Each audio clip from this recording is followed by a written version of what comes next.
Merci beaucoup. Merci à toutes les personnes qui sont sur écoute par Internet. Soyez bénis, vous tous qui nous suivez sur les réseaux sociaux. Que la paix de Dieu, la joie du Saint-Esprit soit votre partage. Et ce jour est un jour spécial pour toi, pour moi. Nous bénissons le Seigneur. Nous avons célébré la victoire de Jésus sur la mort à Pâques et nous avons vu la gloire de Dieu, la puissance de Dieu, cette puissance agapée, la puissance dynamus qui a opéré au milieu de nous. Nous sommes bénis d'être des enfants de Dieu. Et vous savez bien, cette année 2026, c'est notre année du règne de victoire en Christ. Et nous sommes appelés à régner.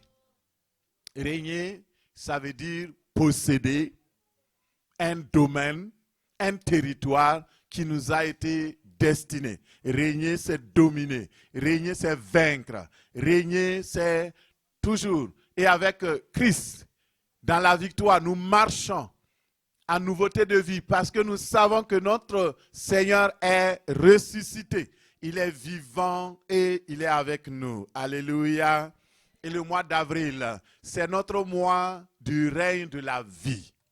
Écoutez, la mort avait régné pendant longtemps. Et avec la mort, la peur. Avec la peur, la mort. Vous savez, c'est un cercle vicieux.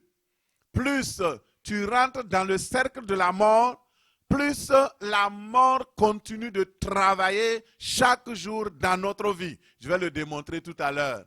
La mort, c'est un ennemi terrible. Il a ses agents avec lui. Il y a un esprit qui s'appelle l'esprit de mort. Et cet esprit de mort travaille avec plusieurs outils. Des choses même dont vous ne soupçonnez même pas l'existence, mais qui est là et qui travaille. Par la désobéissance, Adam a fait entrer la mort dans l'humanité. Parce que Dieu a dit, le jour où tu mangeras ce fruit interdit, tu mourras. C'était un verdict clair. Et comme Dieu, il veille sur sa parole pour l'accomplir. Quand c'est négatif, ça va arriver. Si c'est positif aussi, ça va arriver. Et ce Dieu-là a averti. Dieu ne fait jamais rien dans la vie d'un homme, d'une femme sans l'avertir. Souvent, c'est notre oreille qui est dure. Et nous faisons l'oreille sourde, soit pour ne pas entendre ou ne pas comprendre. Mais Dieu va toujours avertir. Cependant, est-ce que nous sommes prêts à écouter sa voix? Et ce matin, j'aimerais continuer à bâtir sur le règne de la vie par la grâce et par la foi.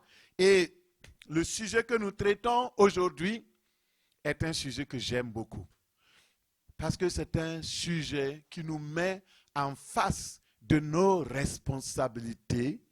Et une des responsabilités phares ce matin que nous allons voir, c'est de choisir. Le titre de mon message, choisis la vie, entre par la porte royale. Tu peux l'écrire. Choisis la vie, entre par la porte royale. Ouvrons nos Bibles dans le livre de Matthieu 7, verset 13. La charité bien ordonnée commence par soi-même. Ouvrons dans Matthieu 7, au verset 13, mon frère, ma soeur, et nous allons lire. Alléluia. Le Seigneur est ici ce matin. Son esprit est là. Sois sensible à son esprit qui te parle. Et ce n'est pas juste quelqu'un qui est en train de te prêcher. Il y a quelque chose qui se passe. Et si tu es attentif, le Seigneur va te montrer quelque chose de particulier dans ta vie qui était bloqué. Et cela va débloquer beaucoup d'autres choses. Des portes fermées qui vont s'ouvrir ce matin au nom de Jésus. Le Seigneur est ici. Matthieu 7, 13 nous dit, lisons, entrez par la porte étroite, car large est la porte, spacieux est le chemin qui mène à la perdition. Il y en a beaucoup qui entrent par là, mais étroite est la porte. Resserrez le chemin qui mène à la vie. Il y en a peu qui les trouvent. Seigneur, bénis par ta puissance et ton onction cette belle parole que nous avons lue, dans laquelle nous croyons et dans laquelle nous disons Amen. Peuple de Dieu, vous savez, nous sommes des voyageurs et des pèlerins sur cette terre. Nous sommes voyageurs, pèlerins, amenés sur cette terre dans ce monde étranger. Nous sommes juste des voyageurs. Et à ce titre, il convient pour un voyageur de choisir son chemin. Parce que si tu choisis le mauvais chemin, tu risques de ne pas arriver là où tu veux. Si tu veux arriver là où il y a la joie, il faut choisir le chemin qui mène à la joie. Si c'est la paix, tu dois choisir le chemin qui mène à la paix. Il y a deux destinations qui sont décrites ici, deux royaumes différents, deux choses différentes et un choix à faire. Et je prie ce matin que le Saint-Esprit de Dieu te parle et qu'il fasse que ton cœur se dirige vers le bon choix au nom de Jésus. Ouvrons dans Deutéronome 30, verset 19. La parole de Dieu nous dit, dans Deutéronome 30, au verset 19, il dit, j'en prends aujourd'hui à témoin contre vous le ciel et la terre. J'ai mis devant toi la vie et la mort, la bénédiction et la malédiction. Choisis la vie, afin que tu vives, toi et ta descendance. Parole du Seigneur. Le peuple de Dieu dit Amen. Ici, le Seigneur nous exhorte à choisir la vie. Il y a deux choix possibles. La Bible montre un chemin très large. Il dit, ceux qui suivent le chemin large, c'est tellement large que tu peux faire tout ce que tu veux. Personne ne te reprochera. Personne ne te dira pourquoi tu fais ci, pourquoi tu fais ça. Non, tout le monde d'ailleurs va t'acclamer. Ah oui, ben, ce sont tes valeurs. Chacun a ses valeurs. Il n'y a pas de mauvaises valeurs, il n'y a pas de bonnes valeurs. Tout le monde a le droit de faire ce qu'il veut. C'est la liberté absolue. Tu peux faire tout ce que tu veux. Et Jésus dit, lorsque tu suivras ce chemin très large et très beau, très spacieux, tu vas aboutir à une porte. Cette porte aussi est très large. Mais, en toute chose, il faut considérer la fin. Alléluia. En toute situation, il faut considérer la fin. Quelle est la fin de ton chemin? Quelle est la fin du sentier que tu empruntes? Quelle est la fin de la décision que tu prends? Si seulement tu peux entrevoir la fin. Et ce chemin large débouche vers une porte large dont la fin est la perdition. Nous allons considérer ce chemin large et cette porte large d'abord. C'est notre premier point ce matin que nous abordons. 2 Corinthiens 4, 11 dit, car nous qui vivons, nous sommes sans cesse livrés à la mort à cause de Jésus, afin que la vie de Jésus soit aussi manifestée dans notre chair mortelle. Ainsi, la mort agit en nous et la vie agit aussi en nous. Écoutez, c'est ce que je disais tantôt. Il y a deux forces antinomiques, deux forces opposées qui travaillent contre toi, contre moi. Et chaque jour, il y a des combats Tu ne peux pas dire le contraire. C'est réel. Et il dit, nous qui vivons, si tu es vivant aujourd'hui, ce message te concerne. Si tu es mort, c'est sûr qu'il n'y a pas de problème, tu n'es pas concerné. Mais si tu es vivant, le Seigneur dit, la mort agit en nous, la vie agit aussi en nous.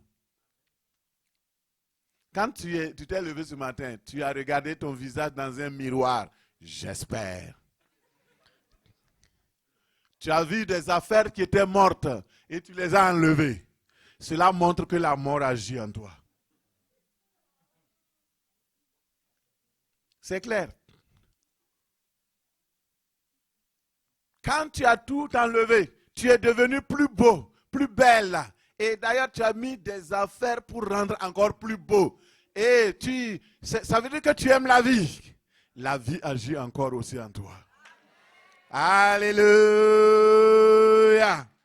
Et cette vie va se manifester plus encore au nom de Jésus. Et le Seigneur dit, choisis la vie. Je vais vous montrer pourquoi il faut choisir la vie. Parce que ce n'est pas évident. On peut aussi choisir la mort. C'est important. Le fait de choisir, ça montre un acte intentionnel. C'est-à-dire, je prends acte que c'est moi-même qui décide par ma volonté de choisir. C'est une invitation à rester en vie. Dieu t'invite chaque jour, reste en vie. Les choses vont s'améliorer. Dis à la personne à côté de toi, reste en vie. Les choses vont s'améliorer. Alléluia. Dieu t'invite. Il dit, choisis la vie. Ça veut dire, reste en vie. Il y a de l'espérance pour toi. Il dit que même pour un chien mort, il est mieux pour un chien qui est vivant qu'un lion qui est mort. Le lion mort ne peut plus rugir. Mais un chien mort peut aboyer et chasser les voleurs. Mon frère et ma soeur, il y a quelque chose qui est important dans la vie. C'est le choix. Nous avons à choisir. Ce matin, Dieu t'invite avec amour à choisir la vie. C'est un choix de faire de chaque jour une décision pour vivre. La foi dans le Seigneur Jésus-Christ consiste chaque jour à choisir la vie.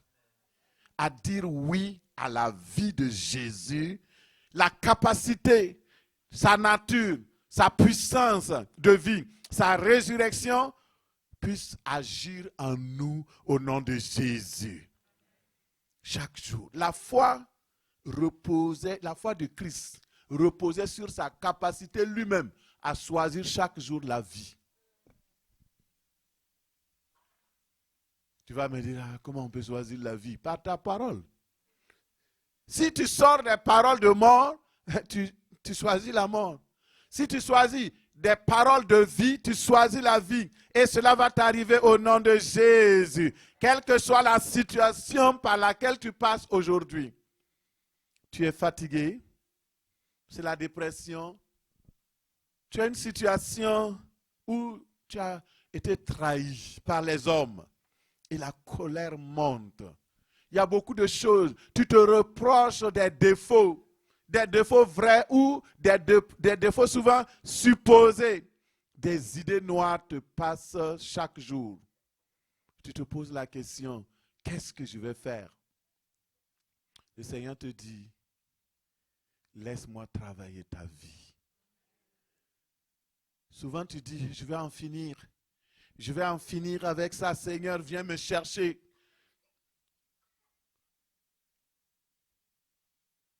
Mais ce n'est pas la solution. Les suicides, c'est pour les faibles. Ceux qui sont forts restent en vie. Ils décident de se battre. Ils choisissent la vie. Ils savent que Dieu est capable de changer leur situation. Quelle que soit ta situation, Dieu est capable de te changer et de changer toutes choses autour de toi. Il est capable. Nous servons un Dieu capable. Dieu est capable. Beaucoup sont dans les culpabilités, les dettes, la honte, toutes choses Et ce matin, Dieu dit, tes pensées ne sont pas mes pensées. Tes voix ne sont pas mes voix. Choisis la vie afin que tu vives. Choisir la vie, c'est aussi assumer nos responsabilités. C'est être courageux, manifester la foi, c'est-à-dire projeter sur l'avenir, se dire que Dieu est capable de changer les temps et les circonstances. L'avenir est encore à ta portée. Et tant que tu vis, tu peux changer toutes choses par ta foi. Choisir la vie, c'est assumer ton destin, ta destinée.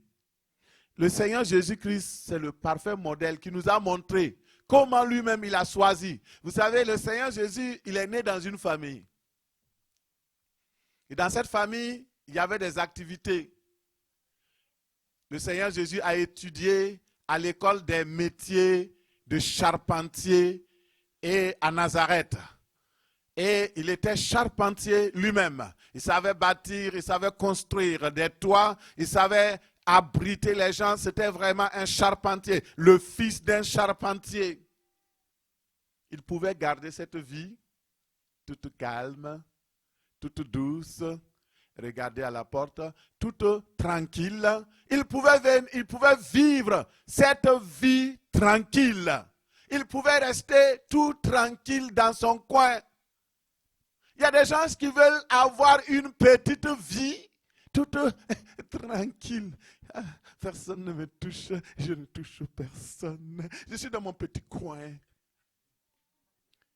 Dès que tu choisis d'être dans ton petit coin, de vivre ta petite vie, il n'y aura aucune étincelle de succès. Il n'y aura aucune étincelle d'impact sur le monde, sur ton entourage. Mais Jésus a refusé de rester un petit charpentier. Il a choisi une vie plus dangereuse, plus coûteuse, une vie plus difficile. Les gens aiment la facilité. Jésus a refusé cette facilité. Il est sorti pour être un prédicateur de la parole, un prédicateur de la puissance. Il savait que ce métier allait amener le mépris, allait amener le rejet, l'abandon, la jalousie, toutes sortes de choses. Mais c'est cela qu'il a choisi. Il est sorti à 30 ans. Il rencontre celui qui doit le baptiser, Jean-Baptiste. Et là, il accepte, il se soumet. Et quand il sort de l'eau, le témoignage du Père, celui-ci est mon fils bien-aimé, en qui j'ai mis mon affection. Et lorsqu'il a reçu ce témoignage, le Saint-Esprit est venu sur lui. L'onction est venue l'impacter. Il est parti. La Bible dit qu'il a commencé à prêcher le royaume de Dieu. Répentez-vous parce que le royaume de Dieu est proche. Répentez-vous parce que le roi est présent parmi vous. Répentez-vous. Les gens se regardent. Cette silhouette qui a apparu de nulle part. Les pharisiens se posent la question, qui le connaît? Non, on ne le connaît pas. Il semble qu'il est de Nazareth. Ah oui? Mais qui est son père? Qui est sa mère? Qui sont ses frères? D'où vient-il? Pourquoi agit-il? Avec quelle autorité? On a appris qu'il a guéri un malade. On a appris qu'il a ressuscité un mort. On a appris qu'il a guéri un aveugle. On a appris que les paralytiques marchent. On a appris que les lépreux sont purifiés. Qui est cet homme? Jésus a accepté d'assumer la responsabilité d'être celui qu'il est, celui qui a été programmé dès avant la fondation du monde pour être. Ce matin, est-ce que tu acceptes de choisir la vie en assumant ta responsabilité, ta destinée? Le Seigneur t'a destiné à de grandes choses, mais toi tu préfères des petites choses parce que tu dis que tu es humble. Oui, c'est de l'orgueil que d'être un faux semblant humble et que tu n'accomplis pas ce que Dieu veut que tu fasses. Ça, ce n'est pas de l'humilité. À quoi Dieu t'a destiné dans le monde?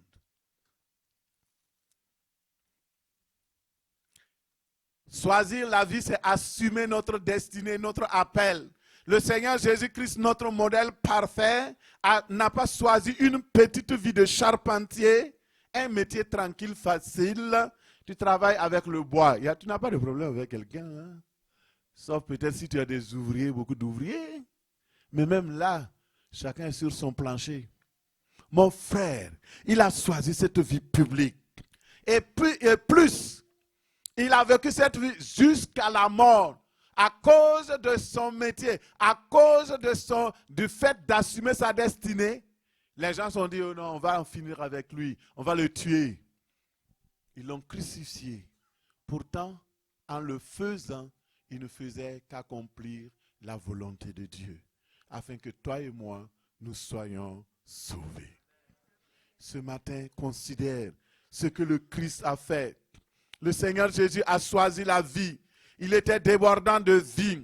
Il a choisi de donner même sa vie en rançon pour toi et pour moi. Jean 10, 17 dit, le Père m'aime parce que je donne ma vie afin de la reprendre. Personne ne me l'ôte, mais je la donne de moi-même. J'ai le pouvoir de la donner et j'ai le pouvoir de la reprendre. Tel est l'ordre que j'ai reçu de mon Père. Parole du Seigneur. Amen.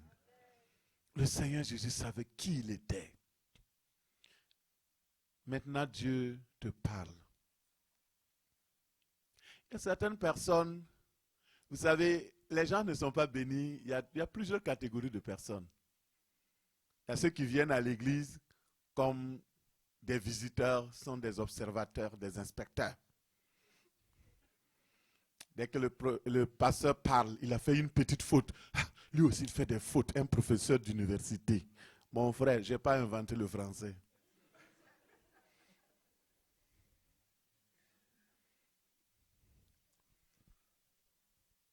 Il y a des gens qui viennent. Pour eux, ils sont là. Ils veulent recevoir tout. Ils ont une soif. Ils reçoivent. Waouh, ça c'est bien. Il y a d'autres aussi qui viennent. Ils font, je connais tout. De toute façon, je viens juste, comme ma conscience me gronde. Quand je ne vais pas à l'église, je ne suis pas tranquille. Comme je suis religieux, il faut que je vienne m'asseoir. Mais ok, de toute façon, tout ce qu'il raconte, là, je connais. Je n'ai rien à apprendre avec quelqu'un. Je suis tellement... Ce sont ces personnes qui sont en danger. Parce qu'on ne connaît jamais assez. On a toujours besoin d'un plus petit que soi. On a toujours besoin, même si d'un petit enfant qui nous parle. Parce que Dieu n'est pas obligé de nous parler avec les canaux que nous choisissons. Dieu parle avec n'importe quel canal. Et tu dois être attentif pour saisir ce que l'Esprit dit aux églises. Le Saint-Esprit de Dieu parle. Je ferme ma parenthèse. Et je veux dire à quelqu'un ce matin, s'il te plaît, cesse de dire, je ne peux pas. Je ne veux pas de responsabilité. Je ne veux pas de problème. Dès que tu dis je ne veux pas de problème, les problèmes commencent même à s'assembler contre toi. Je ne sais pas si vous savez, hein? C'est la vérité. Ce que je dis là, c'est la vérité. Tu dis, moi, je ne veux plus les problèmes. Ce que tu crains là, c'est ça qui te vient. Demande à Job. Il te dira. Cesse de dire, je ne veux pas de responsabilité, je ne veux pas de problème, je préfère rester dans mon camp. Non, arrête. Sors de ta zone de confort et sers le Seigneur. Choisis la vie. Choisis la vie que Dieu te veut donner. C'est cela la raison pour laquelle je prêche ce matin. Choisir la vie, c'est démarrer une nouvelle vie, raviver la flamme, la joie, l'enthousiasme, et ressusciter l'espérance qui était morte en toi. Demandez de l'aide à Dieu. Ne reste pas dans la solitude. Ne reste pas dans la peur. Ne reste pas dans le petit. Le Seigneur Jésus-Christ apporte dans Matthieu 7, 13. Il invite les hommes et les femmes à entrer par la porte étroite. Parce que large est la porte spacieuse, est la route qui mène l'homme irrémédiablement à la perdition. Nombreux, hélas, sont ceux qui s'y engagent. Mais il y a une autre porte. Et je vais décrire un peu la porte spacieuse parce que quand on parle comme ça, souvent, c'est trop vague.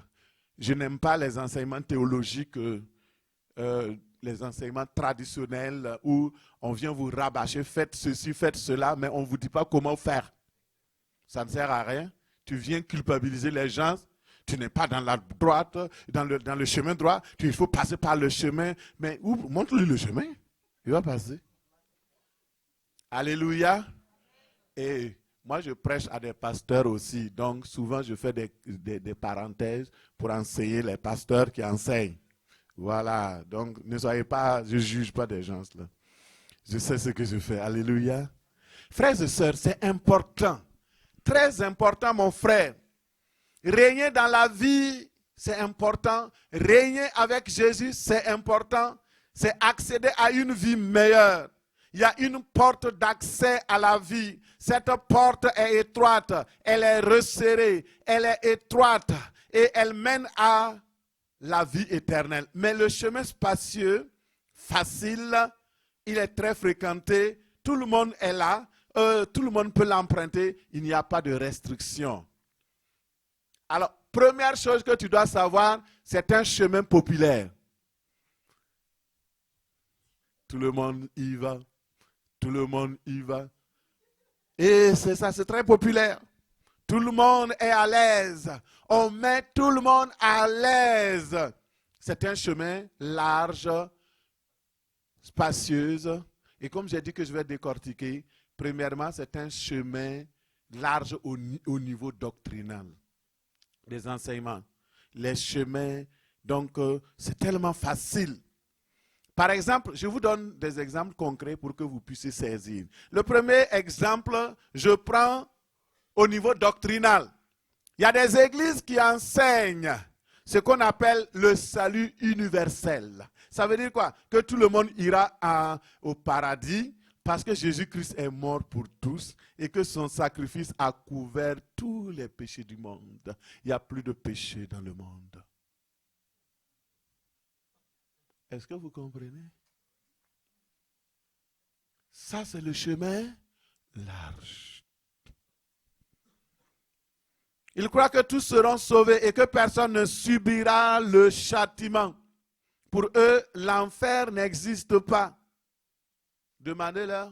Ils vont dire non, quand tu meurs seulement, bon, si tu n'es pas accepté de Dieu, bon, tu peux juste rester là, mais il n'y aura rien, il n'y aura aucun châtiment. Et or, cela contredit Matthieu 24, verset 13, cela contredit Luc 16, 22, 24, cela contredit Matthieu 13, 41, 42, qui nous dit que le Seigneur, il y a une porte qui mène à la perdition. S'il y a une porte qui mène à la perdition, c'est que les gens vont être perdus pour toujours s'ils n'empruntent pas la voie étroite. Doctrine numéro 2, c'est-à-dire sécurité éternelle. C'est-à-dire sauver un jour, sauver toujours. C'est une doctrine satanique qui est née dans les années 1800 et je le prêche ouvertement. Celui qui ne veut pas, il n'a qu'à venir me confronter. J'ai un bureau au 850 rue du Conseil. Venez me voir. Écoutez, sauver un jour, sauver toujours, c'est une doctrine qui a été châtiée lorsque les gens ont commencé à se réunir. Et il y avait un homme qui était en Égypte, donc on appelle l'arianisme. Allez-y étudier toutes ces choses-là, je les ai lus, ces livres, choses. Et lui, il disait que de toute façon, dès lors que tu es sauvé et que Dieu a dit que rien ne te ravira de sa main, alors, donc Dieu est assez puissant pour te sauver, pour te protéger. Donc, dès que tu es sauvé, quel que soit ce que maintenant tu fais, c'est fini là, tu es sauvé. Et cette doctrine est très très présente ici au Québec. Il y a des pasteurs qui croient ça, il y a beaucoup qui croient que dès que tu es sauvé, un jour, tu as fait la prière de conversion. Seigneur, pardonne-moi, je suis un pécheur, lave mes péchés, purifie-moi, écris mon nom dans le livre de vie de l'agneau. Alléluia, Dieu est devenu mon Père et voilà, je suis son enfant. Amen. Wow, c'est-à-dire que maintenant, tu peux visiter toutes les boîtes de nuit. Tu peux aller danser, tu peux aller pourrir dans les cabanes, dans les choses. Dieu, de toute façon, le jour où tu vas mourir, puisque tu as fait cette confession, alors tu vas être sauvé. Sauvé un jour, sauvé toujours. C'est du mensonge technique. C'est du mensonge satanique. Et je vous le dis tellement clairement que personne ne peut me tromper là-dessus. Et cette doctrine était morte parce que personne n'y croyait. Depuis le 3e siècle, depuis le 11e siècle, c'était mort. Jusqu'en 1883, aux États-Unis, dans les États du sud des États-Unis, des pasteurs ont ressuscité cette doctrine-là et ils y ont cru. Parmi les églises baptistes, la principale doctrine, c'est sauver aujourd'hui, sauver pour toujours. Un jour, il y a un pasteur qui avait la visite de son disciple. C'est ici à Sherbrooke que ça se passe. L'homme a reçu une femme. Elle est venue lui dire, « Pasteur, j'ai un problème. Mon mari me trompe, mon mari fait ceci, mon mari fait cela. » Le pasteur dit, non, mais ce n'est pas un problème. Je vais te montrer. Je connais un avocat qui est vraiment très bon. C'est lui qui a fait donc mon premier divorce. Je vais te donner son numéro. Mais la femme dit non, mais il faut que tu appelles mon mari, on va essayer la conciliation, tout. Ah oui. Mais qu'est-ce que ton mari dit? Et est-ce que tu as parlé à ton mari? Tu lui as dit que tu ne veux pas quitter le foyer, tu ne veux pas te séparer? Elle dit oui, j'ai parlé à mon mari.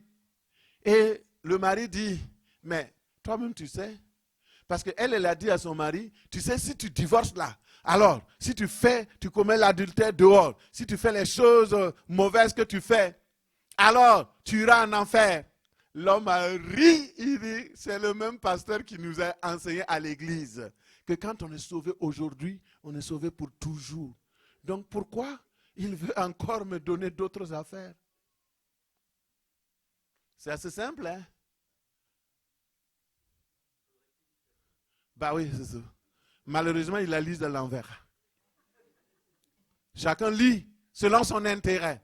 Il choisit des versets qui nous conviennent. Et ça, c'est le malheur de beaucoup qui sont là, qui croient que la Bible, on peut s'amuser avec. On prend les parties là où il y a les bénédictions, là où on dit à ceci, et les autres là où il faut l'obéissance, on refuse d'obéir. Que le Seigneur nous aide au nom de Jésus. Alors, si tu crois que tu es sauvé un jour et que tu es sauvé pour toujours, répands-toi.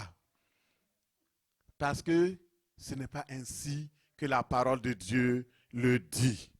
C'est, comme je l'ai dit, c'est la survivance d'un enseignement hérétique du 2e siècle. Faisons attention. Que le Seigneur nous aide au nom de Jésus.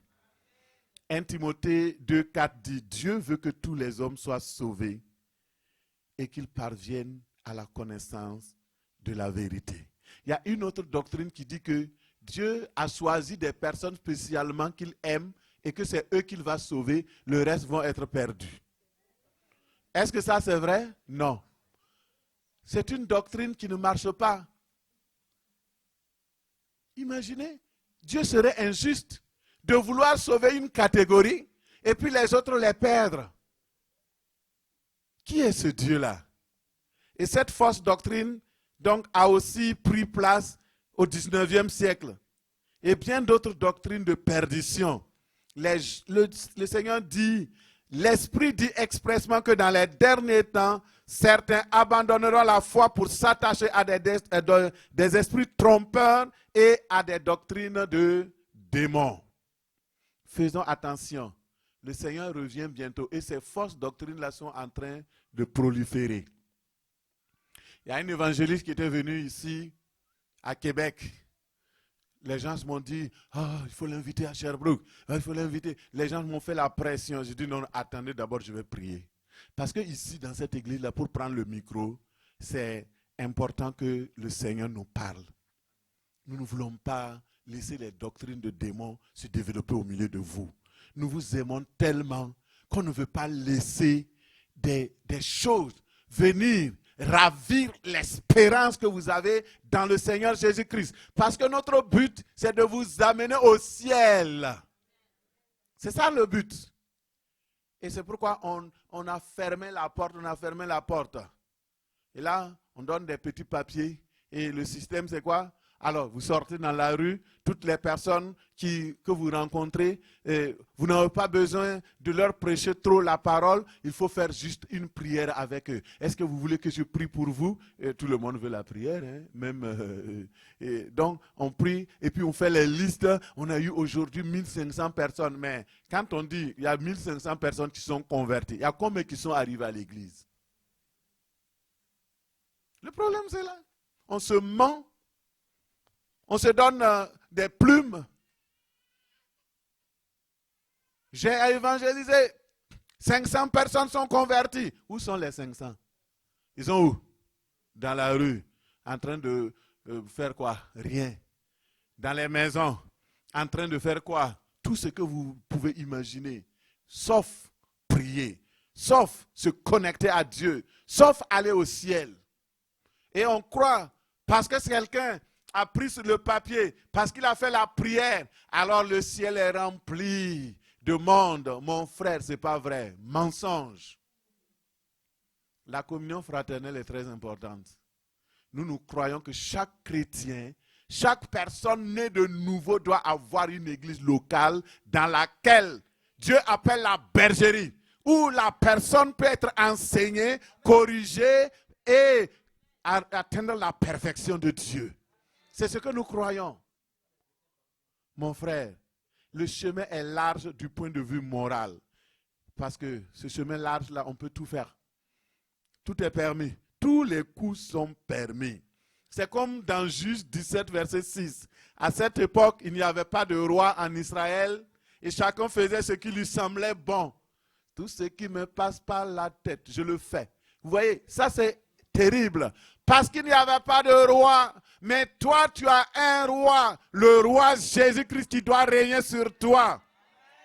Et comme tu as un roi, tu ne peux pas faire tout ce que tu veux.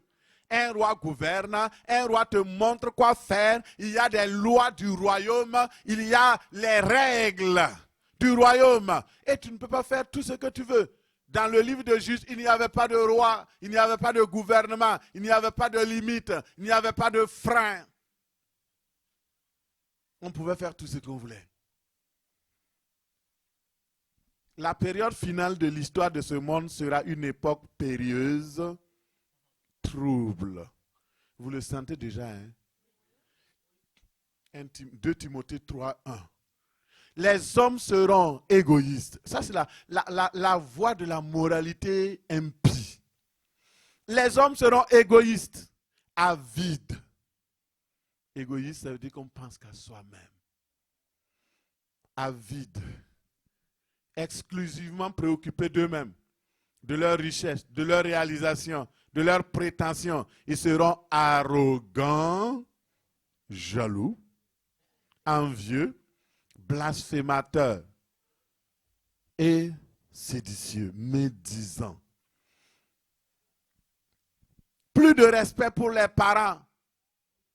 Aujourd'hui, quand nous regardons, et ça c'est un signe des derniers temps, les enfants, grands ou petits, tu es là.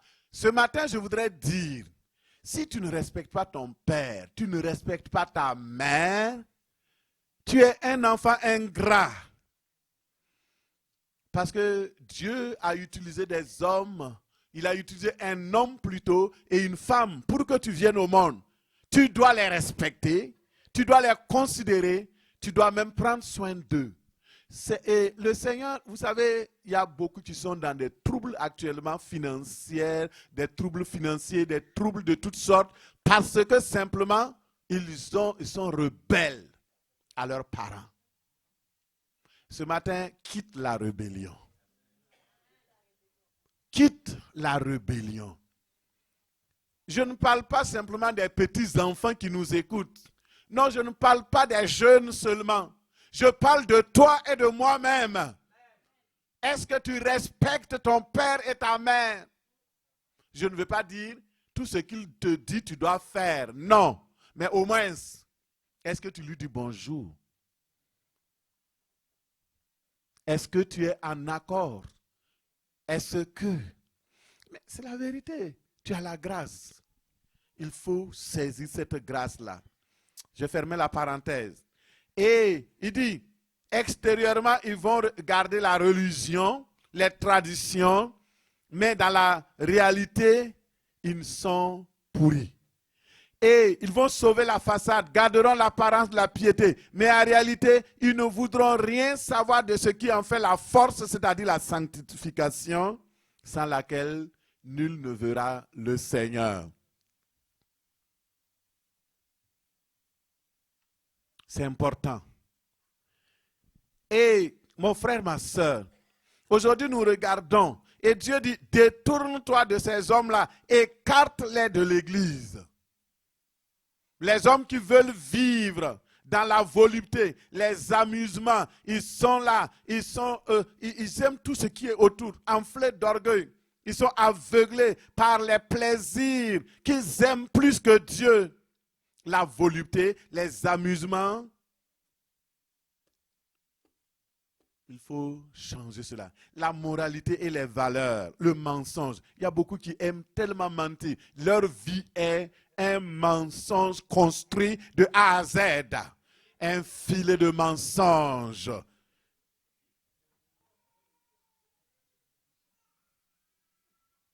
Et le plus gros mensonge ici au Québec, et quand je dis ici au Québec, là, je ne parle pas des Québécois de sources ou d'immigration ou d'acceptation. Je parle de tout le monde. Tous ceux qui vivent au Québec. Ici, on dit, tout le monde a ses valeurs. C'est-à-dire, moi, ma valeur, si c'est de tuer, j'aime voir les gens souffrir, c'est ma valeur. Non, je respecte tes valeurs.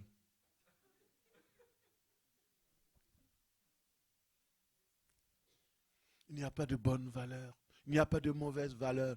Ça, c'est satanique. Ça vient de l'enfer. Il y a la valeur de la vie. Il y a certains... Oh non. Une fois, j'ai osé prêcher ici. Ce n'était pas dans cette assemblée, mais c'est l'église. On était au 906 King. Et là, j'ai prêché. J'ai parlé, j'ai juste donné un exemple sur l'avortement. J'ai donné un exemple parce que on est confronté, en tant qu'enseignant à l'université, souvent les étudiants ils viennent nous raconter leurs histoires et veulent des conseils. Il y a une étudiante particulièrement qui est venue et elle avait une grossesse et le médecin a dit il faut avorter. Et là, il voulait prendre nos conseils. Nous étions un duo dans la classe. Elle est venue nous rencontrer à deux. Ma collègue était une femme, moi j'étais un homme, et puis on s'est assis et nous a expliqué la situation. Elle dit, je ne veux pas avorter. Mais l'autre lui dit, mais c'est pas un problème, il faut les sauter. Ce sont tes droits. Ton corps, tu peux le faire comme tu veux, c'est ton corps. Là, j'étais tellement prêt. Je ne savais pas d'abord quoi répondre. Il fallait que je trouve mes mots parce que nous sommes deux à conseiller. Elle conseille la mort. Qu'est-ce que moi je dois conseiller? Alléluia. Mon frère, c'est un choix. Et j'ai dit à la fille, ton désir de garder ton enfant, c'est la meilleure part. Il y a des situations contraires qui sont là. Il y a des situations qui ne sont pas favorables. Tu es étudiante, tu veux réussir. Il y a des problèmes économiques, il y a des choses. Mais garde cet enfant. Tu ne sais pas. Peut-être qu'il sera le premier ministre du Canada. Peut-être qu'il sera le premier ministre du Québec. Et après, on s'est retrouvé avec ma collègue et dit, mais tu as des idées qui ne sont pas collées à nos valeurs ici au Québec.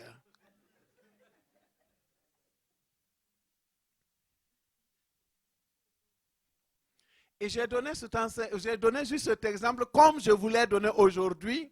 Et après, il y a une de mes étudiantes qui s'est convertie, qui venait à l'église ici. Et là, elle me voit à la fin du culte. Ah non, pasteur, si c'est comme ça, je vais abandonner le christianisme. Je ne vais plus venir à l'église. Parce que ce que tu as dit là, ça veut dire que je dois défendre ces valeurs. Ah non, non, non, moi je suis... Écoutez, j'ai dû prendre mon temps d'expliquer de Genèse à Apocalypse la parole de Dieu pour que cette fille-là reste à l'église. Aujourd'hui, elle est mariée à un frère. Ils sont à Gatineau. Le Seigneur les bénit au nom de Jésus. Ce n'est pas facile. Parce que nous avons été bâtis dans un foyer. Nous avons été bâtis dans une famille. Les valeurs de la société. Nous avons épousé des choses du chemin large. La plupart d'entre nous, nous étions sur le chemin large. Et Jésus est venu nous retrouver pour nous ramener sur le chemin étroit. Et on a encore des batailles. Mais le Seigneur te donne la victoire au nom de Jésus. Tu triompheras au nom de Jésus. Tu ne retourneras pas dans la voie large au nom de Jésus. Le Seigneur te garde sur le sentier de la vie, le chemin étroit, resserré. Ça veut dire serré une deuxième fois. C'est-à-dire que non seulement le chemin est étroit, et il est resserré. Serré une deuxième fois. Et c'est pourquoi c'est filtré. Il y a peu qui le trouvent parce que beaucoup n'aiment pas. Ça prend des efforts, ça prend que tu puisses te relever chaque jour pour choisir la vie. Il n'y a rien d'acquis sur ce chemin-là. C'est pourquoi il ne faut pas te... alléluia, gloire à Dieu. Merci Seigneur pour le temps. J'aime le temps, je vais prendre quelques minutes encore. Le chemin est large du point de vue spirituel. Au niveau de la religion, les rituels, les pratiques extérieures, tout le monde. Vous savez, les gens choisissent les religions en fonction de leurs intérêts. Par exemple, quelqu'un qui aime beaucoup les femmes ou les hommes, il va, bon, pour les hommes c'est un peu plus compliqué, mais alors, ceux qui aiment les femmes, et même aujourd'hui il y a des théories, on veut ramener, regardez, la fin du monde approche, hein, il y a dans beaucoup d'églises et dans beaucoup de choses, il y a des théories qui étaient même abattues et totalement abandonnées. Ça revient. Les gens prêchent que tu peux prendre 2 femmes. Ici, la loi dit non, hein, c'est ça. Au Québec, on ne peut pas prendre 2 femmes, mais on peut prendre 2 hommes. Non. Ok. Mais écoutez, ça revient. Ça revient. Les gens choisissent leur religion, leur appartenance religieuse en fonction de leurs intérêts. Pourquoi? Parce qu'il y a le chemin large.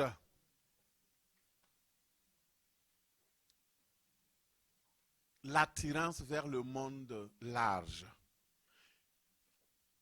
L'homme par nature aime ce qui est facile et moins cher. Est-ce qu'il y a des gens qui magasinent dans des magasins moins chers? Regarde ton cœur. Fais attention. Fais attention. Parce que si jamais, dans le monde naturel, c'est correct. Mais si sur le plan spirituel, tu es moins cher, tu aimes les choses faciles, hein, ça, c'est pas bon. Ça, c'est pas bon. Alléluia. La parole de Dieu présente la religion d'une manière différente et très peu attirante. Ceux qui sont restés attachés aux traditions extérieures de la religion ne peuvent pas sauver leur âme. Dans les églises, on voit plein légalisation, on vote, on va légaliser ceci, on va légaliser cela, on va légaliser l'inconduite, on va légaliser cela, les péchés, et tous les péchés de Sodome, on les légalise, tous les péchés d'Israël, on les légalise, les péchés du Québec, on les légalise, les péchés des États-Unis. Écoutez, mon frère, on va finir où? C'est ça, c'est l'enfer. Et Jacques 1,17 nous dit, la religion authentique et irréprochable aux yeux de Dieu, notre Père, consiste premièrement à aider les orphelins et les veuves lorsqu'ils passent par l'épreuve et à se garder soi-même sans tâche en se préservant de l'influence corruptrice du monde. Voici, si tu veux être religieux, Dieu te donne la clé. Prendre soin des orphelins, se garder dans la pureté, sans tâche. Le chemin est large du point spirituel. Cela concerne toutes sortes de chemins. Aujourd'hui, vous avez le New Age, le nouvel âge, le yoga, le spiritisme, le syncrétisme. J'ai été surpris, j'ai lu un article la dernière fois où le gouvernement a interdit certaines pratiques de yoga dans les écoles et dans les choses parce que ça devient très visible. La raison, ça devient très visible. Donc ça veut dire qu'il y a des choses cachées derrière ces choses. Le Reiki, le yoga, ce sont des apparences de sport, de mise en condition physique. Mais pourquoi on le met un nom? Dites juste le sport. Mon frère, tout le monde connaissait le sport, non, avant que le yoga soit mis en chose. C'est ici au Canada que j'ai entendu le mot yoga. Ça fait 20 ans. Mais avant ça, nous, on faisait le sport, non? Conditions physiques.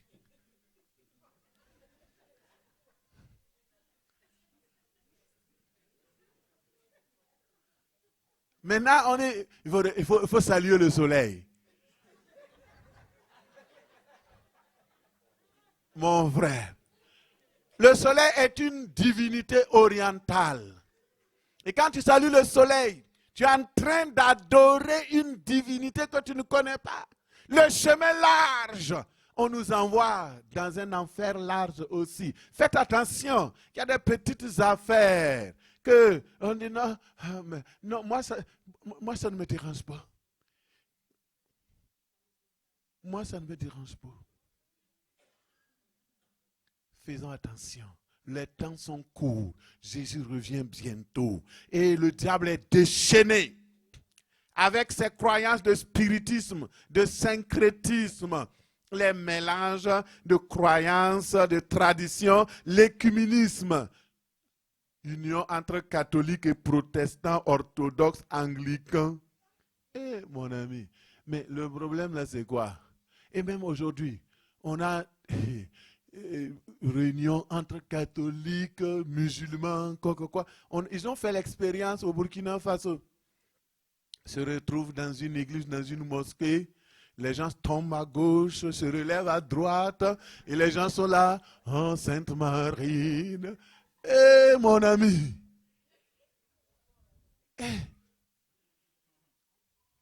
Et puis ça ne dit rien aux gens.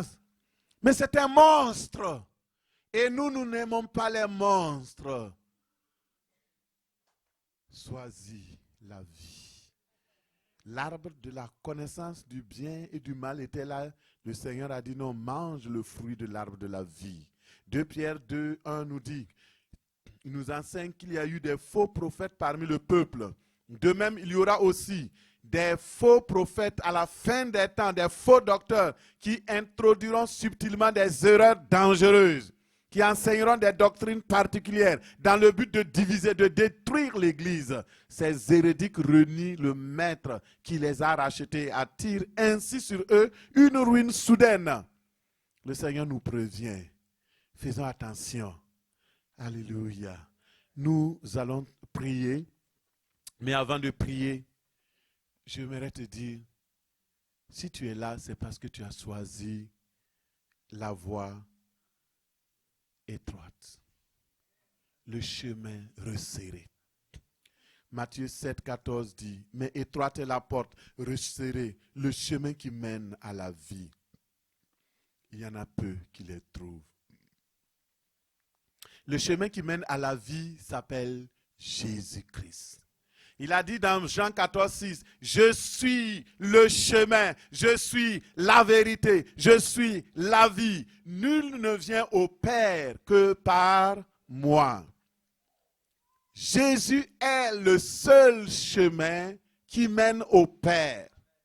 Il y a des doctrines qui disent que non, Jésus n'est plus le seul chemin. C'est quand est-ce que ça a commencé? Mais attends, on dit, écoutez très bien, on dit, ils n'ont pas dit Jésus n'est pas le seul chemin. On dit Jésus n'est plus le seul chemin.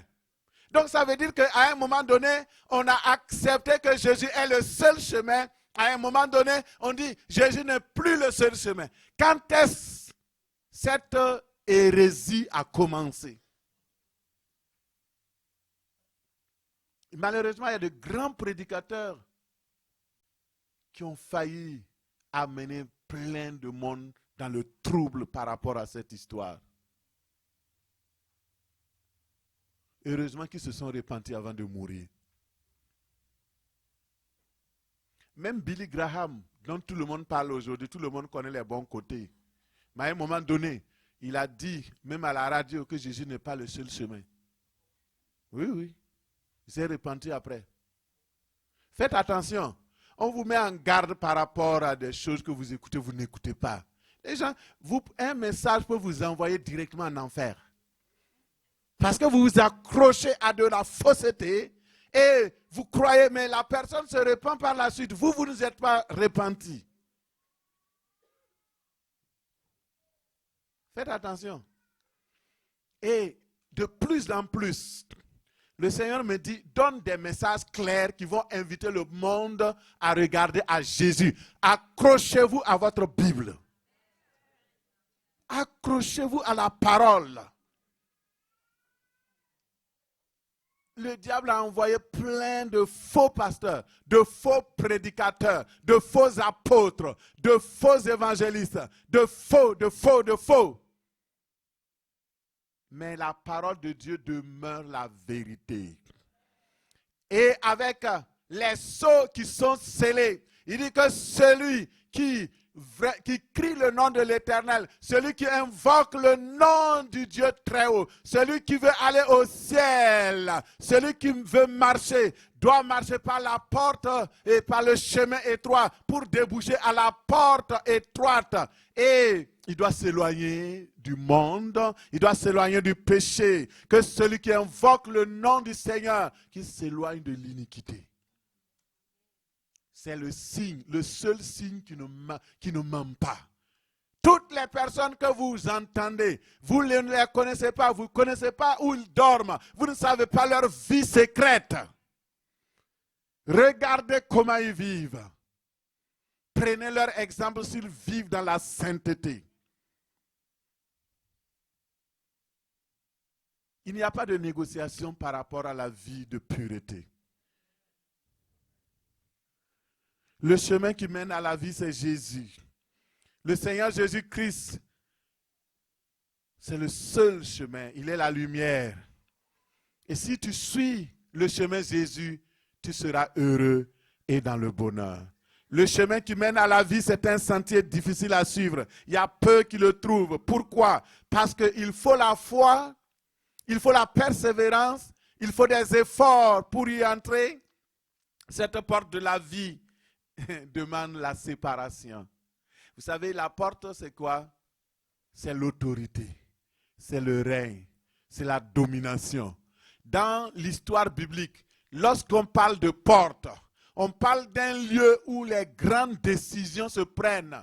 Par exemple, la Bible dit que le patriarche, comment il s'appelle déjà, Romains 5, verset 17, il dit, Jésus est la porte qui mène au pouvoir, qui nous permet d'exercer notre puissance, la victoire et la vie nouvelle. Lorsque les anges sont arrivés à Sodome, ils ont trouvé l'homme de Dieu assis où?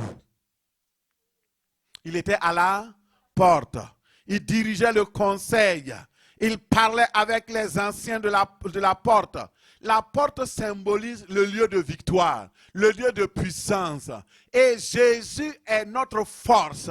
Il est la porte des brebis. C'est là où tout converge. Et lorsque vous avez la porte, Jésus, vous avez tout. Absolument tout. Au nom de Jésus. Quelqu'un est venu un jour demander au Seigneur, est-il vrai qu'il y a peu de monde qui soit sauvé? Et ce matin, après avoir entendu ce message, tu te dis, ah, Pasteur Mathieu, si c'est comme ça, qui peut être sauvé? Mais c'est difficile de passer par la porte étroite. Jésus avait aussi répondu à cette question. Il dit, quand ils ont écouté Jésus, il a parlé. Et il est venu dire, Seigneur, est-il vrai que peu de gens seulement seront sauvés? Il répondit en s'adressant à tous. Luc 13, 23, 30. Il s'adresse à tous ce matin. Et il dit, faites tout. Faites tout. Faites tous vos efforts pour entrer par la porte étroite. Car je vous assure que beaucoup de gens chercheront à pénétrer dans la maison et n'y parviendront pas. Quand le maître de la maison sera entré et qu'il aura fermé la porte à clé, si vous êtes restés au dehors, ne reste pas au dehors au nom de Jésus. Tu ne resteras pas au dehors au nom de Jésus. Tu seras à l'intérieur au moment où la porte sera fermée au nom de Jésus. Quand le maître de la maison sera entré, il y aura fermé la porte à clé. Si vous êtes resté au dehors, vous aurez beau frapper à la porte et insister en suppliant, Seigneur, Seigneur, s'il te plaît, ouvre-nous. Il vous répondra, je ne sais ni qui vous êtes, ni d'où vous venez. Alors, vous direz, mais nous étions à table avec toi, nous avons mangé et bu avec toi. J'allais à l'église chaque dimanche et je priais chaque lundi. Mon frère, tu as enseigné dans nos rues. Il répondra, je vous répète, je ne sais vraiment pas d'où vous êtes. Allez-vous-en, vous tous qui commettez le mal. C'est là qu'il y aura des lamentations amères, des regrets amers. Quand vous verrez Abraham, Isaac, Jacob et tous les prophètes dans le royaume de Dieu, tandis que vous autres, vous serez exclus. Des hommes viendront de l'Orient, de l'Occident, du Nord, du Midi. Et ils se mettront à table dans le royaume de Dieu. Il avertit. Certains parmi les derniers seront les premiers et d'autres parmi les premiers seront les derniers. Que Dieu nous garde. Que Dieu ouvre nos yeux. Qui nous donne de voir le vrai chemin. La porte royale, la porte resserrée, la porte étroite, c'est la porte qui nous mène au roi directement. C'est la porte qui nous ouvre les cieux. Entrer par la porte royale, c'est refuser les raccourcis, les accès dérobés, c'est choisir la voie de la maîtrise de soi, de la dignité, de la sainteté, de la sanctification, agir avec foi pour influencer son environnement comme Jésus l'a fait. Il a choisi librement d'avoir il ne voulait pas avoir une petite vie, une vie restreinte, une vie secrète, mais une vie digne. C'est ça, agir avec foi, la souveraineté, agir en leader. Jésus est la porte du ciel. Il est la porte du salut. Il est la porte de ta bénédiction. Il est la porte de ta guérison. Il est la porte de ta délivrance.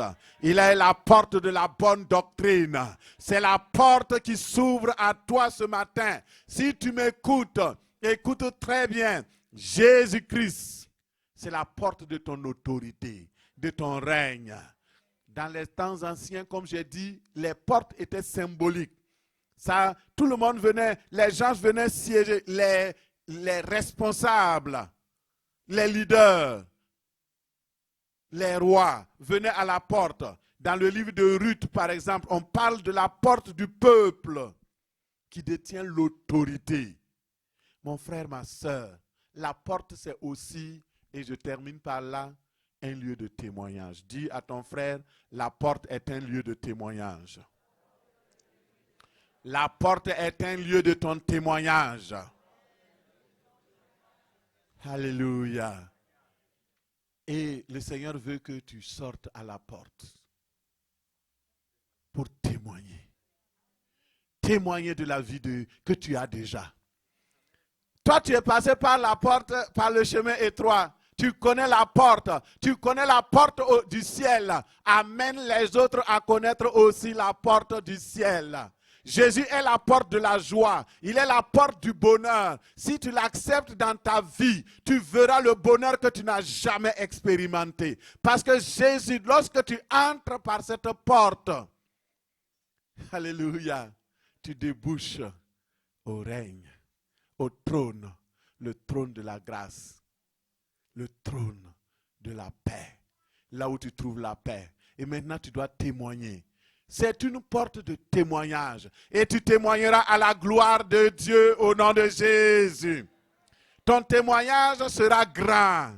Alléluia. Les chrétiens sont devenus un peu froids. J'ai dit ton témoignage sera grand. Tu vas témoigner à la gloire de Jésus. Dans le livre de Lamentations 5,14, il fait un constat amer. Il dit, les vieillards ne vont plus à la porte, les jeunes gens ont cessé leur chant, la joie a disparu de nos cœurs, le deuil a remplacé nos danses. Pourquoi? Parce qu'il n'y a plus de témoignage. Lorsque vous témoignez, vous changez votre environnement.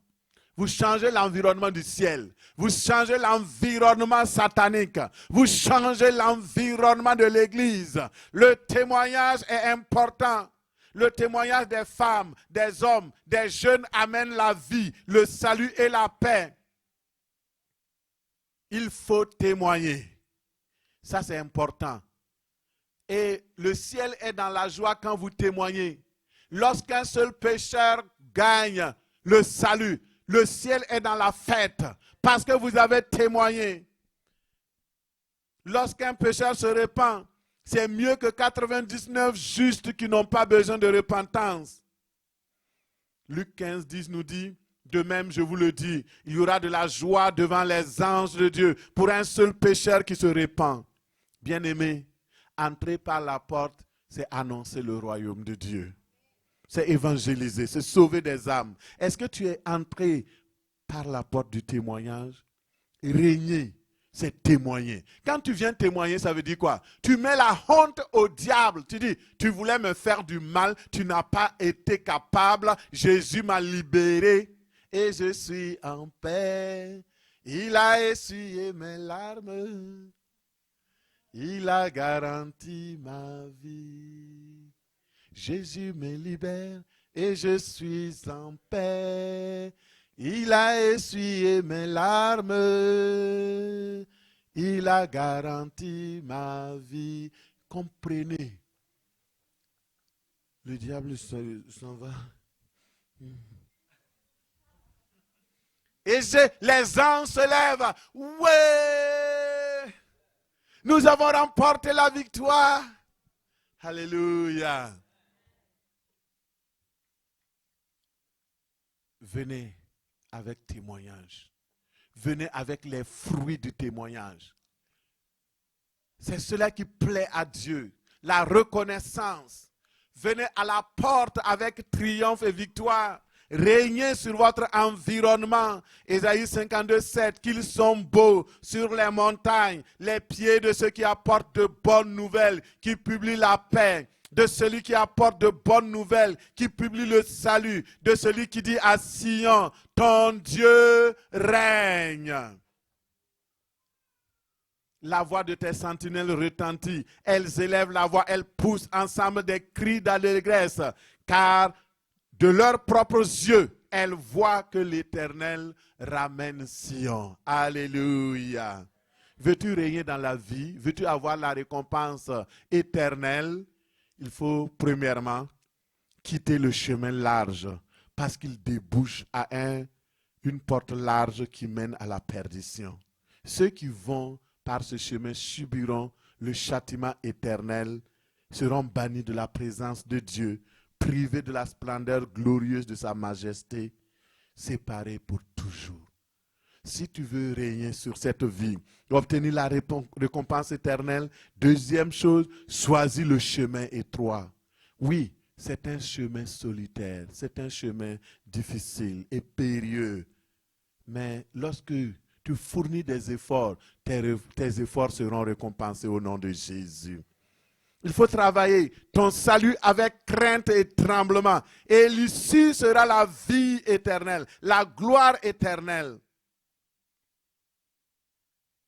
La porte de la vie va plonger tes regards sur le roi, le royaume. Tu vas contempler sa gloire, sa beauté. Troisième chose, choisis de témoigner. Si tu veux la joie, témoigne, évangélise, porte la parole de la vie. Tu as la vie de Dieu en toi. Tu peux le chanter. J'ai la vie de Dieu en moi. J'ai la vie de Dieu en moi. J'ai sa vie, sa nature et sa capacité. J'ai la vie de Dieu en moi. Lorsque tu as cette vie et que tu ne la partages pas, ça veut dire que tu es égoïste, égocentré, méchant. Tu as la vie, tu es dans le bonheur, les autres sont là, tu refuses de partager. Est-ce que tu es gentil? Celui qui n'est pas gentil, il est comment? Il est méchant. Le contraire de gentil, les aime méchants. Partage l'amour de Dieu. Tu as l'amour de Dieu? Partage. Tu as la joie de Dieu? Partage. Tu as la paix de Dieu? Partage. Il y a quelqu'un toujours autour de toi qui a besoin que tu partages. La domination et le règne de Dieu se manifestent sur le terrain de l'évangélisation. Nous sommes dans le mois d'avril, la température commence à devenir intéressante. Reste pas sur toi. Il y a des activités qui vont être organisées et je crois que le frère Thierry avait quelque chose de programmé. Il faut publier, il n'est pas là ce matin, que le Seigneur bénisse son déplacement au nom de Jésus. Et vous savez, il y a beaucoup de choses que nous devons faire par nous-mêmes. Il ne faut pas attendre que ça soit organisé seulement par l'Église. Toi-même, prends l'initiative de témoigner. Tu es au marché, enlève les écouteurs de tes oreilles et regarde les gens qui sont dans le besoin. Amen. Alléluia. Amen. Laisse la voix de du monde, la voix de l'IA, l'intelligence artificielle, les téléphones, tu es toujours collé à ton téléphone. Mais partout. Ça, c'est quelle habitude, ça? Même dans la salle de bain, le téléphone est là. Sois libéré au nom de Jésus. Sois libéré au nom de Amen. Sois libéré au nom de Jésus. Sois libéré au nom de Jésus. Sois libéré au nom de Jésus. C'est la voie large. Sois libéré. Esclave de ton téléphone. Tu es là dans les magasins. Les gens sont là, ils sont attentifs, ils te regardent. Tu as mis un beau chapeau. Les gens tournent. Madame, vous êtes belle. Et tu as aussi.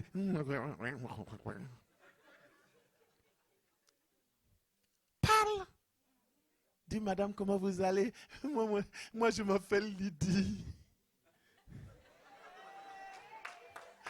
Alléluia. Est-ce que la journée ça a bien été? Oh, pas pire. Oh, c'est quoi qui n'a pas été bien?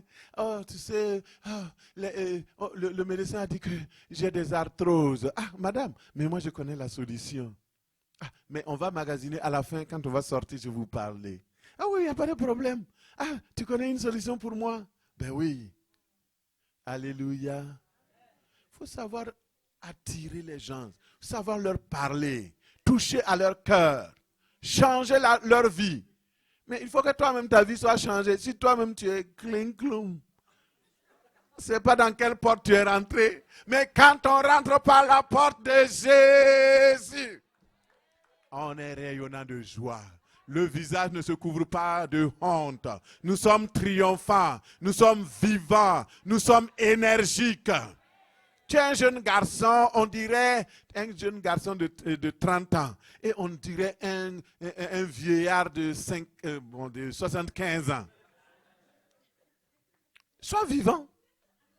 Et dis à la personne à côté de toi, sois vivant. Sois vivant. Sois vivant. Alléluia. Une jeune fille de 25 ans, on dirait une mamie de 80 ans. Sois vivante. Vis. La vie chrétienne n'est pas compatible avec la vivacité, avec l'énergie, avec la force. Tu dois être vivant, bouillant pour le Seigneur. Il dit d'ailleurs que si tu n'es pas bouillant, il va te vomir. Sois bouillant. Bouillant de force. Bouillant d'énergie. Il dit allez par tout le monde. Prêchez la bonne nouvelle. Il dit voici les miracles qui accompagneront ceux qui auront cru. La domination et le règne se manifestent lorsque nous prêchons. Finalement, la foule de témoins nous regarde. Le ciel nous regarde. Les hommes qui nous ont précédés nous regardent.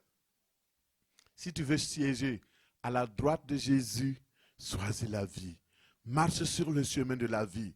Entre par la porte royale. Nous allons nous lever ce matin et nous allons prier pour terminer. Tu vas dire, Seigneur, délivre-moi de la tentation de suivre le chemin large. Alléluia. Ce matin, le Seigneur veut donner la vie. Peut-être que tu es dans le chemin large. Tu viens à l'église, mais tu continues de suivre le chemin large. Tu fais un peu, tu te débrouilles. Et la vie chrétienne n'est pas du débrouillage, c'est la vie. Dieu ne t'a pas amené à vivoter. Il t'a amené à vivre. Hey, tu vas dire, Seigneur, Seigneur Jésus, merci pour ce message.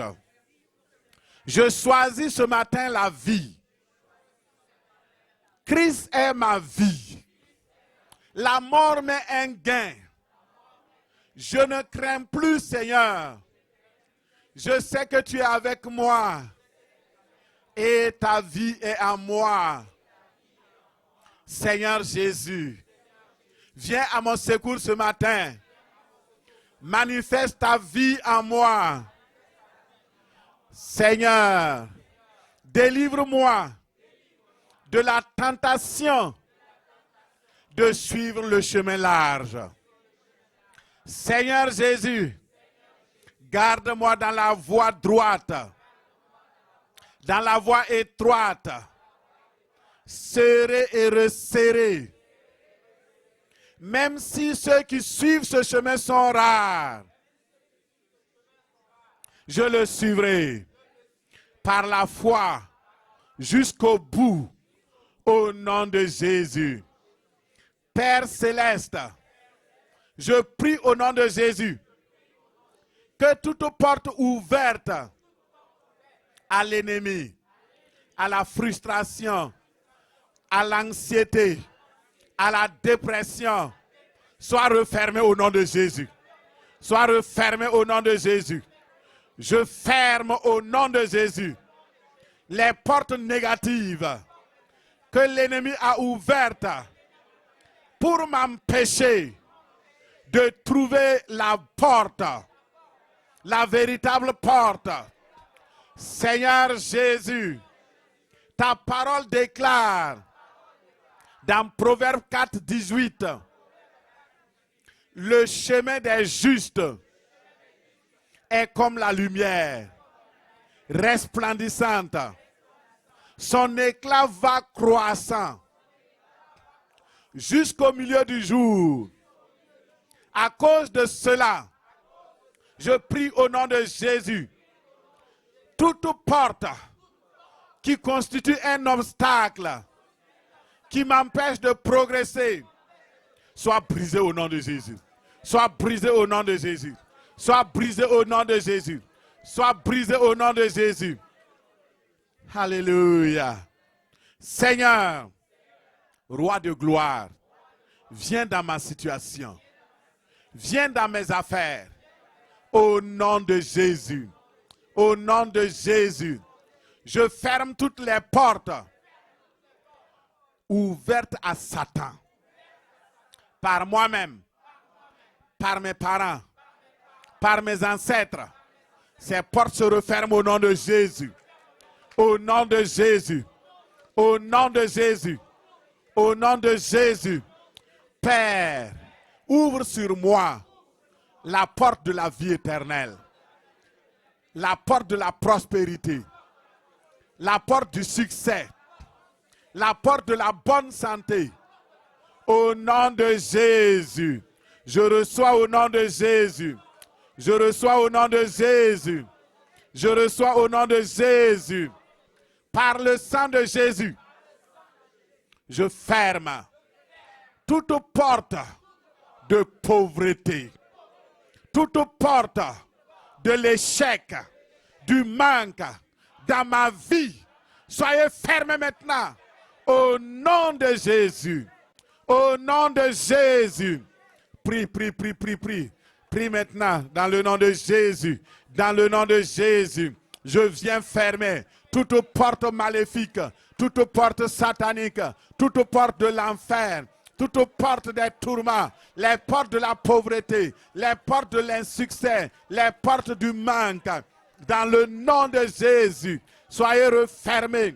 Au nom de Jésus, soyez refermés. Je bloque les portes de la pauvreté spirituelle, les portes de la pauvreté physique, les portes de la pauvreté matérielle, les portes de la pauvreté financière, les portes de l'échec.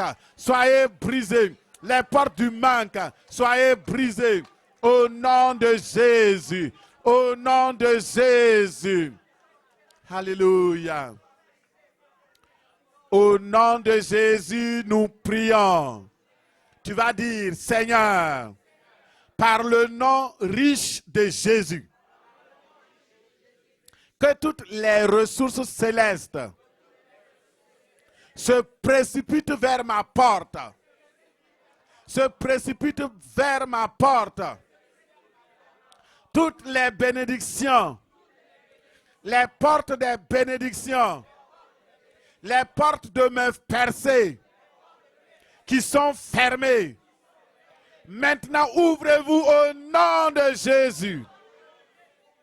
Au nom de Jésus. Toute pierre satanique qui avait été roulée pour fermer ma bénédiction, fermer ma joie, fermer mes biens.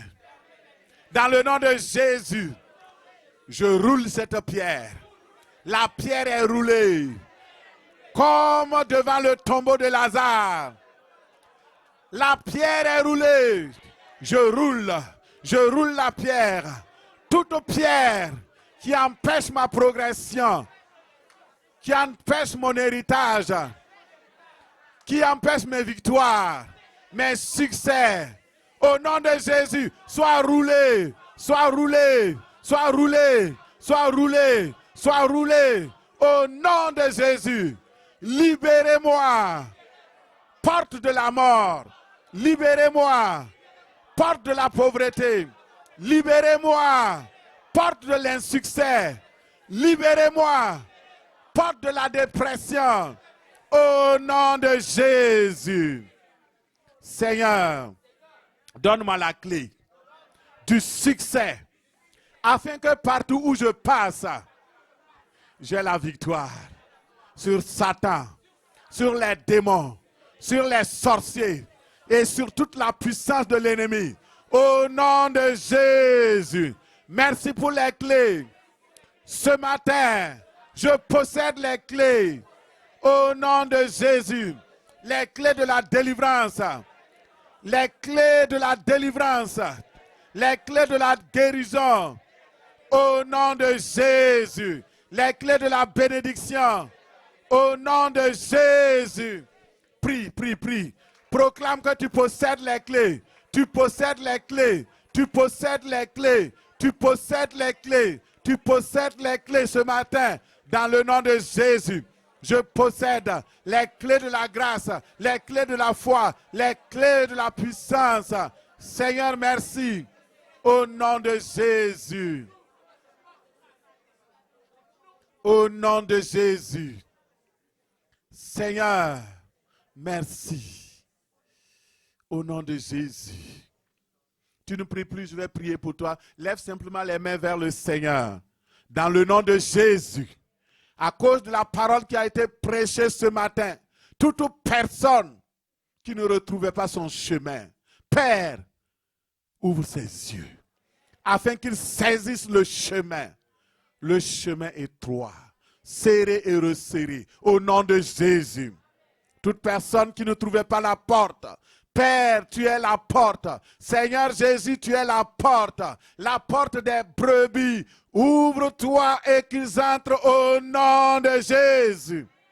Je brise dans leur vie toute malédiction de destruction familiale qui les empêchait de trouver le chemin et la voie de la vérité au nom de Jésus.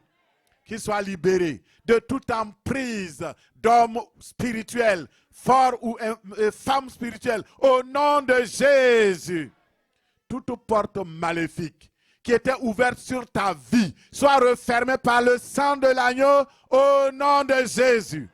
La puissance de la résurrection ferme les portes des problèmes dans ta vie au nom de Jésus.